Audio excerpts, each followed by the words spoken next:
गुरुदेव रविंद्रनाथ टैगोर ने एक बात कही थी। उन्होंने कहा था अगर भारत को समझना है, अगर भारत को समझना है, बैठ जाइए आप। तेरा बाप आया।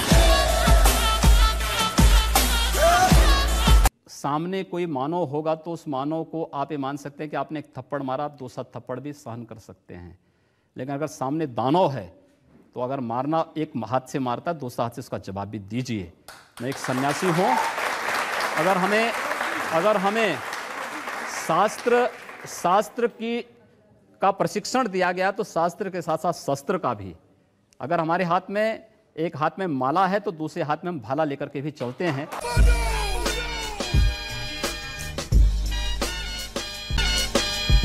लोग कहते थे राम मंदिर के मुद्दे पर अगर फैसला हुआ खून की नदियां बहेंगी। मैं कहता था देखो भाई, कुछ एक मच्छर भी नहीं मरने वाला है, कुछ नहीं होगा। न्यायालय मेरिट के आधार पर फैसला करे, फैसले को लागू हम करेंगे। और किसी के माई के लाल पे हिम्मत है उत्तर प्रदेश में उपद्रव करके दिखा दे। तेरा बाप आया। नाम का ही महत्व है। वह नाम हम सबको हमारी गौरवमयी परंपरा के साथ जोड़ता है। मैंने प्रयागराज का नाम बदला। लोग कह रहे क्यों नाम बदल दिया? कुछ लोगों ने कहा नाम से क्या होता है? तो मैंने कहा तुम्हारे माँ बाप ने तुम्हारा नाम रावण और दुर्योधन क्यों नहीं रख दिया?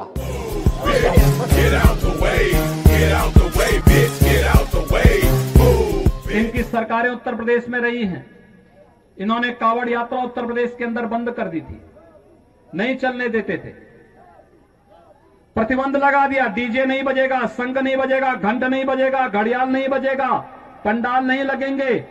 तो जब मेरे पास ये प्रस्ताव आया कि पहले ये होता था, मैंने कहा भाई ये भगवान शिव की भक्तों की यात्रा है, ये शव यात्रा नहीं है। इसमें सब बजेंगे, इसमें डीजे भी बजेगा, संग भी बजेगा, घड़ियाल भी बजेगा, नगाड़े भी बजेंगे। और इनके स्वागत की तैयारी जगह जगह करो और हेलीकॉप्टर से पुष्प वर्षा भी करते जाओ।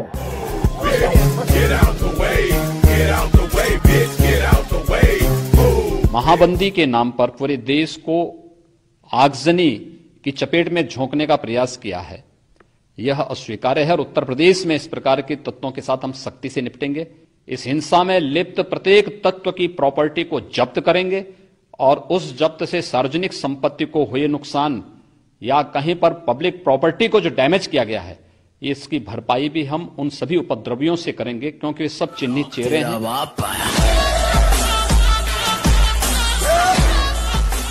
सबसे बड़ा अजूबा तो दिल्ली के मुख्यमंत्री स्वयं ही हो गए। पता ही नहीं लगता वो मुख्यमंत्री हैं या धरना मंत्री हैं। हर विकास की कोई योजना आती है वे धरने में बैठ जाते हैं। बहनों, मुख्यमंत्री को धरने में बैठने का शोभा देता है क्या? क्या मुख्यमंत्री को धरने में बैठना चाहिए? जनता की समस्या का समाधान करना चाहिए। और भाइयों बहनों, जब कोई सुधरता नहीं तो इसीलिए उसको लोग कहते हैं लतखोर।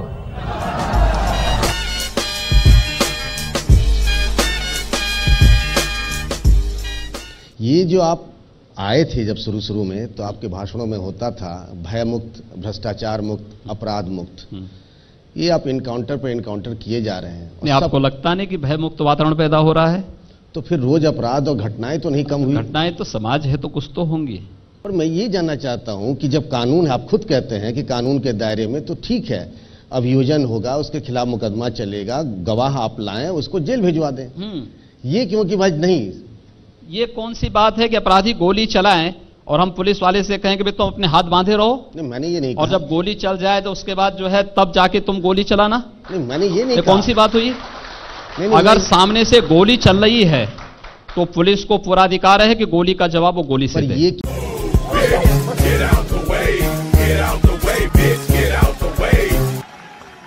अब इन्होंने क्या किया है, अपने घर की महिलाओं को चौराहे चौराहे पर बिठाना प्रारंभ कर दिया है, बच्चों को बिठाना प्रारंभ कर दिया है। कितना बड़ा अपराध कि पुरुष घर में सो रहा है रजाई ओढ़ करके और महिलाओं को आगे करके चौराहे चौराहे पर बिठाया जा रहा है।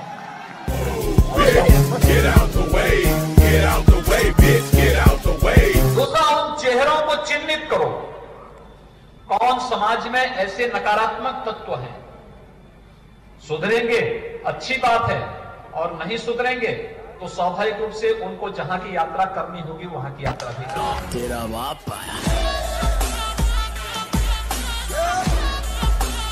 मैंने कहा देखो भाई, भगवान शिव की भक्तों की यात्रा है, कोई व्यवधान डालना चाहता है तो उसको तय करना है।